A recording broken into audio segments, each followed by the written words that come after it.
नहमदहु व नसल्ली अला रसूलिहिल करीम। औज़ु बिल्लाहि मिनश शैतानिर रजीम। बिस्मिल्लाहिर रहमानिर रहीम। व मन अहसनु क़ौलन मिम्मन दा इलल्लाह व आमिल सालिहन व क़ाल इन्ननी मिनल मुस्लिमीन। सदक़ल्लाहु मौलानाल अज़ीम।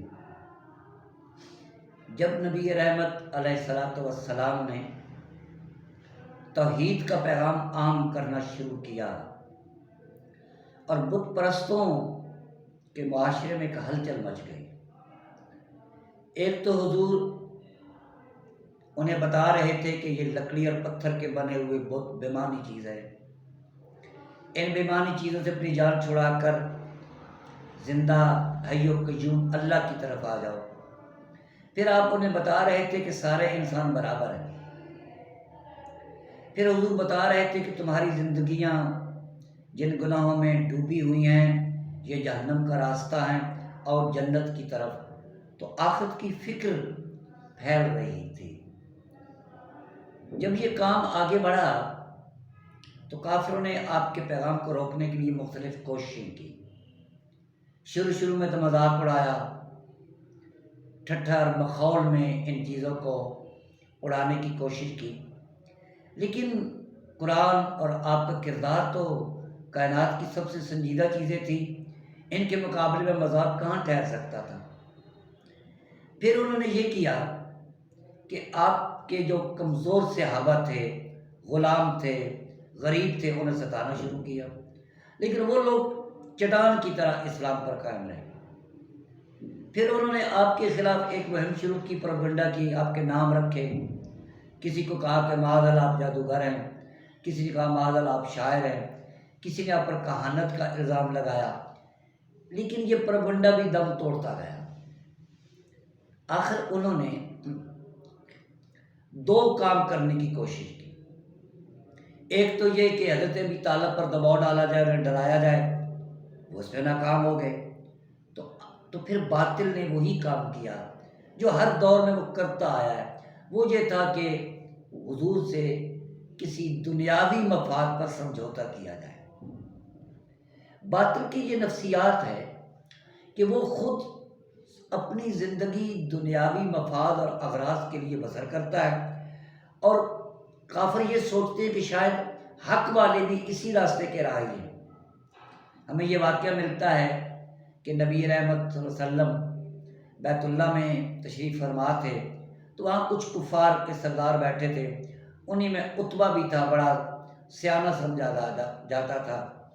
उसने कहा भी ऐ लोगों, अगर तुम मुझे कुछ इख्तियार दो तो मैं मोहम्मद सल्लल्लाहु अलैहि वसल्लम से कुछ बातें करता हूँ, हो सकता है कि वो हमारी किसी पेशकश पे राज़ी हो जाए। उन्होंने कहा जी आपको पूरा इख्तियार है। वो आया और ज़रा गौर करे, कहने लगा ए मोहम्मद सल्लल्लाहु अलैहि वसल्लम, आप क्या चाहते हैं? आप दौलत चाहते हैं तो आपके कदमों पे सोने चांदी के ढेर लगा देते हैं। सरदार बनना चाहते हैं तो आइंदा आप पूरे मक्का के सरदार होंगे और हर फैसला जो आप करेंगे वो हमें मंजूर होगा। आप बादशाह बनना चाहते हैं तो हम बादशाहत का ताज आपके सर पे सजा देते हैं। आप किसी औरत से शादी करना चाहते हैं तो आप सिर्फ इशारा करें, सारा बंदोबस्त हम कर देते हैं। अगर आप बीमार हैं तो हम इलाज करा देते हैं। उसकी ये सारी गुफ्तगू सुनने के बाद हुजूर ने खामी अस-सजदा सूरत की इब्तिदाई 40 आयत तिलावत की। आखिर में सजदा आया तो आपने सजदे में सर रखा और उसके बाद कहा कि ए उतबा, जो कुछ मैंने कहना था कह दिया। ये सूरत सुनकर उतबा का रंग फक हो गया था।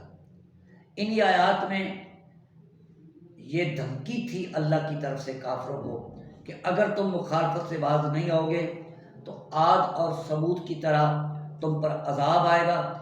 जब ये बात हुजूर की ज़ुबान से निकली तो उतबा आगे बढ़ा और आपके मुंह पे हाथ रखा कि ए मोहम्मद, आप तो बड़े अच्छे आदमी हैं, ये बातें आप अपनी कौम के बारे में न कहें।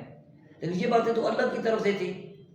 तो इन सारी बातों का जो जवाब है वो इस आयत में भी है कि उस शख्स से बेहतर किसकी बात है। मन अहसन क़ौलन मिम्मन दा इलल्लाह, जो लोगों को अल्लाह की तरफ बुलाए। و عاملہ صالح نیک عمل کرے، وقال اننی من المسلمین، اور کہ بھی میں تو اللہ کی اطاعت کرنے والا ہوں۔ گویا حضور نے اسے بات سمجھائی کہ حق اس لیے نہیں آیا کہ دنیا کے چھوٹے چھوٹے مفادات پر سمجھوتا کرے۔ نبی آتا ہے، وہ اس زمین پہ خدا کا نمائندہ ہوتا ہے۔ توحید، رسالت، آخرت کے اصول پر مبنی یہ دین انسانوں کو جہنم سے نکال کر جنت میں لے جانے کے لیے آیا ہے۔